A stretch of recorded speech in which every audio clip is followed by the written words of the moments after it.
On les passe, on les passe. Ah, mais quand même, on va parler de Nikon. Ben voilà. Alors, Ni prépare-toi, méchant. ça va te faire mal. Oui, parce que ça va coûter des sous, à mon avis, non? Prépare-toi, Stuff, ça va te faire mal. Donc, c'est Ah vrai que moi, non. je suis un peu comme toi, hein.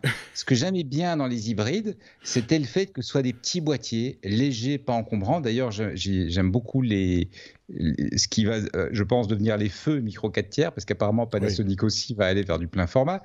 Mais j'aimais bien ces boîtiers et j'étais vraiment tombé amoureux de ces boîtiers parce qu'ils sont pas encombrants, ils sont quali. C'est comme tu disais tout à l'heure, le boîtier Léger. qu'on a toujours sur soi. Et donc chez Nikon, ça s'est traduit par la gamme Nikon One qu'ils ont vendu, Ouais. mais bon, en même temps, Nikon, je pense qu'ils essaieraient de vendre, je sais pas moi, de l'eau dans le Sahara, ils arriveront à ne pas la fourguer, donc leur marketing est toujours une horreur totale, donc ils n'ont pas franchement réussi à percer avec le One, et du coup, là, ils viennent avec un boîtier qui se veut remplacement d'un réflexe, et donc c'est un plein format, c'est un gros bazar, et non seulement c'est un grand capteur, donc ça veut dire forcément un grand boîtier et des grands objectifs. Donc tu oublies tout ce que tu as amené dans le One. Ça va être comme un réflexe, ça va être un peu plus léger, mais quand même relativement en gros et encombrant.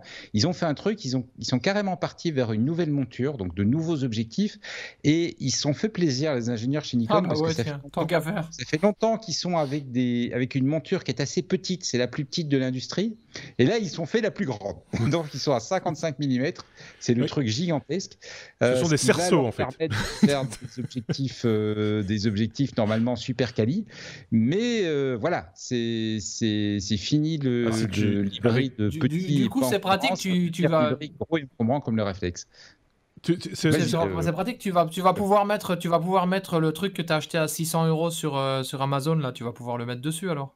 Ouais, voilà, c'est ça directement sur la lentille du truc. Avec une monture pareille et un diamètre pareil, si tu fais du vignettage, là franchement c'est qu'il y a un vrai problème. Hein. Je pense que s'ils ont pas des optiques. D'ailleurs, ils ont annoncé une optique f0.95, donc ultra lumineuse. Ouais. Donc ils ont annoncé deux boîtiers, le Z6 et le Z7. Le Z6 est encore relativement, enfin c'est le boîtier, je veux dire, je pense sur lequel ils vont faire un peu plus de ventes, qui est dans les 2000. Et le Z7, c'est un boîtier avec 45 millions de pixels. Donc on est dans du boîtier qui vise en fait un marché pro, genre mariage, portrait, etc. Ouais, c'est ça, ouais. Pas encore la photographie de sport parce qu'ils sont pas encore la vitesse et la rafale et tout. Mais voilà. Comme tout le monde, quand on passe à l'hybride, ils ont évidemment bien mis en avant le côté vidéo. Donc, ils ont beaucoup retravaillé. C'est un point où Nikon était franchement en retard par rapport à la fois à Canon, Panasonic et tous les autres. Donc là, ils ont bien retravaillé. Ils arrivent avec des boîtiers qui font de la 4K, qui ont l'air d'avoir un autofocus qui fonctionne correctement en vidéo. Donc, qui vont être vraiment attractifs sur ce point de vue. Et donc ils ont un adaptateur, voilà, pour mettre les anciens objectifs. Alors c'est rigolo parce que sur mon Nikon One, j'aurais aussi pu acheter un adaptateur dans l'autre sens pour mettre les objectifs normaux sur le Nikon One. Ouais. Est-ce qu'ils ont tué le Nikon One d'ailleurs au passage? Est-ce que vraiment ils l'ont enfin... Le Nikon One, il est mort. Ah, il est mort. La gamme One, elle est morte. Il est même plus sur le site. C'est fini. D'accord. Donc je dis pas j'ai un qu'ils n'ont Nikon pas de One stock à à vendre liquider, si mais ça ils ont intéresse clairement annoncé qu'il n'y aurait plus de boîtier.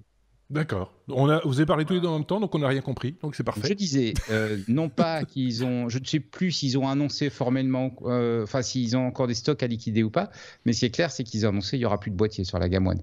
D'accord. C'est la gamme Z. Après, c'est pas la même clientèle non plus.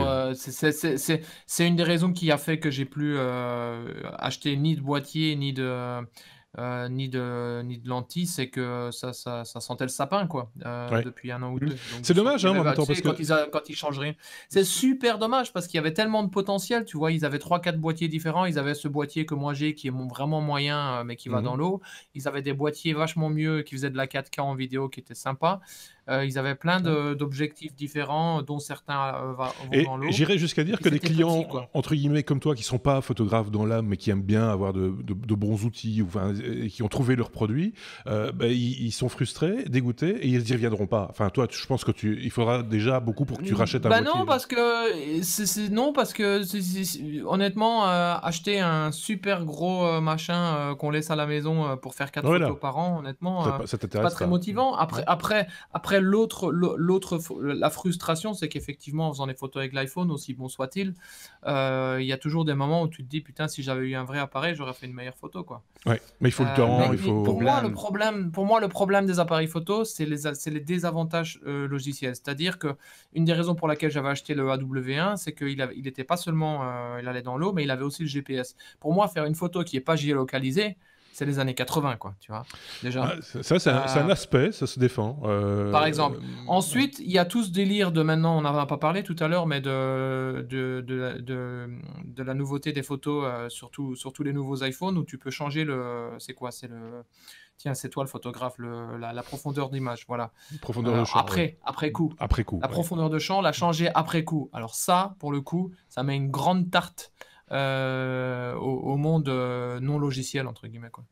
Ça, oui, c'est clairement le problème auquel les marques historiques sont confrontées. Hein. C'est que effectivement, et je pense que c'est pour ça qu'ils arrêtent ces boîtiers qui étaient des hybrides relativement petits. Et donc je disais, Nikon One, c'est fini. On ne sait pas ce qui va arriver à l'EOS M, qui était un peu la gamme équivalente chez Canon. Ouais. Mais clairement, la nouvelle monture n'est pas compatible avec. Donc on se dit qu'il y a un peu cher quelque chose là-bas aussi. L'EOS M. Pardon ? L'EOS M est un peu cher aussi, il me semble. Oui, mais bon, c'est du Canon, donc c'est pas normal. Et alors, c'est un petit peu le Apple de la photographie. Les micro 4 tiers, c'est un peu le même phénomène. Panasonic va annoncer un full frame, il va rester qu'Olympus. Donc on sent que la gamme va un petit peu. Enfin, on s'imagine que le format va un petit peu vivoter. Oui. Parce que le problème qu'ils ont, c'est que il faut qu'ils arrivent à toucher un public qui achète leur boîtier. Et effectivement, les gens qui aiment bien se faire une photo mais qui n'ont pas envie d'eux, ils ont leur smartphone. Et comme les smartphones sont de plus en plus efficaces avec le logiciel, etc., ça devient compliqué de vendre. Et en plus, il faut quand même pas oublier, particulièrement Nikon, c'est pas des foudres en matière de marketing, ces gens-là. On est d'accord. Donc, ils ont un peu de mal à parler et à mettre en avant les avantages de leurs produits. Pour conclure, je suis totalement d'accord sur Nikon. Pour conclure, d'abord, je suis totalement d'accord avec le marketing et Nikon. Il faut savoir que moi, j'ai acheté mon Nikon One après avoir été à l'avant-dernière Photokina, je pense, il y a 4 ans. Et honnêtement, non, j'étais allé après l'avoir eu et je faisais pas des très bonnes photos, mais c'était de ma faute. Et en gros, je voulais avoir des informations sur le stand Nikon, sur le Nikon One, et j'ai trouvé personne qui pouvait vraiment être compétent, quoi. C'est-à-dire ils avaient une série de branquignoles phénoménales, et effectivement, leur site web, c'est une catastrophe.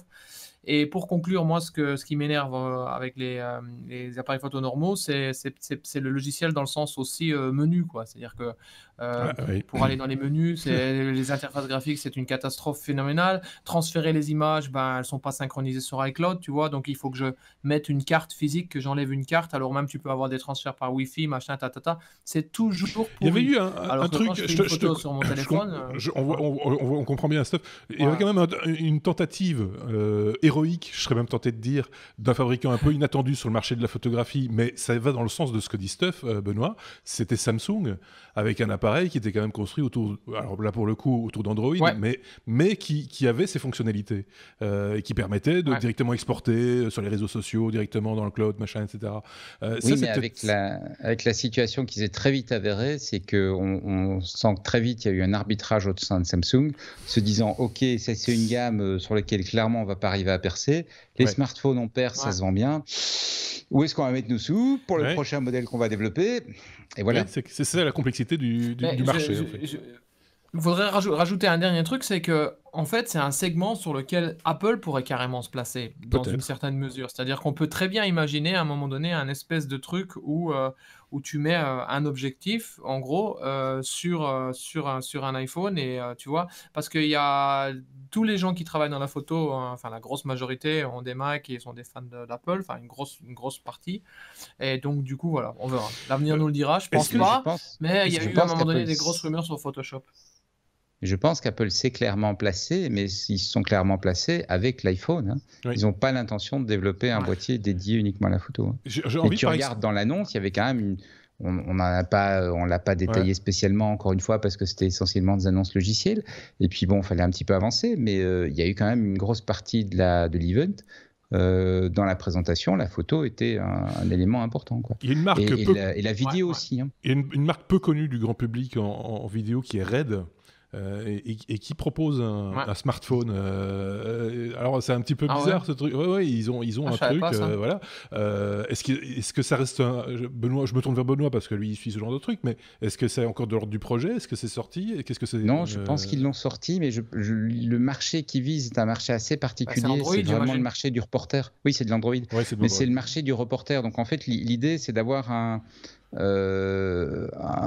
comment dire, c'est pour les gens qui font de l'image, qui ont besoin de pouvoir rapidement transférer les images, qui ont besoin d'avoir une caméra mais qui soit un petit peu plus connectée, quoi. C'est ça, oui. Mais arrête, c'est des produits professionnels, hein, c'est pas un produit que tu vas et le côté téléphone, je pense, est pas exceptionnel, quoi. Oui, c'est ça. Ok. Bon. Pour le coup, juste un dernier truc, pour le coup, à la décharge des vrais boîtiers, c'est que faire de la vidéo, moi je suis assez souvent genre dans la forêt et je dois filmer des actions, machin, avec un téléphone, c'est quand même un peu, tu sais jamais où le tenir, quoi, surtout avec un 10, tu vois. Alors tu dois avoir éventuellement un boîtier, il faut un peu l'accessoiriser, ouais. Il faut un peu accessoiriser. C'est pas très accessoirisé. Et l'autre problème derrière, c'est que c'est moins robuste, c'est-à-dire s'il y en a un qui te pousse et que ton téléphone il tombe, bah voilà, t'as perdu ton téléphone, quoi. Mais ça, sur l'aspect journalisme un peu à l'arrache au smartphone, on pourrait faire presque des numéros spéciaux autour de ça parce qu'il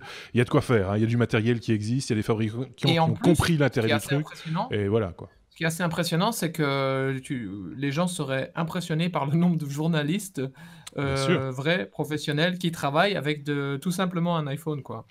Effectivement. Juste avec des micros externes, parce que... Et de plus en plus. Parce que je te le confirme. Juste pour terminer son sujet. Il y a une couverture de Time qui a été faite à l'iPhone, hein. Oui, Time, c'est quand même un magazine classique. C'était la couve, pas une image intérieure. Donc voilà, ça montre aussi qu'effectivement ces boîtiers ont une qualité qui est maintenant très très bonne. Il y a énormément, genre j'ai pas le pourcentage exact, mais je vais pas dire de bêtises, mais énormément d'images d'agences donc qui sont distribuées aux chaînes de télévision, qui sont filmées à l'iPhone et que l'on retrouve sur les chaînes de télévision que vous regardez tous les jours et plus personne ne s'aperçoit de différence ou quoi que ce soit. Et d'ailleurs, un bel exemple, s'il te plaît, un bel exemple, c'était la BBC qui avait fait un direct à l'iPhone parce que le car SNG était tombé en panne. Donc, et à ce moment-là, tout le monde a dit, mais en fait, dans les standards de qualité de la BBC quand même, hein, il faut être clair. Et là, tout le monde s'est dit, là, on est passé un step plus loin, il se passe quelque chose autour de ces outils-là. Ce qui est intéressant, c'est que...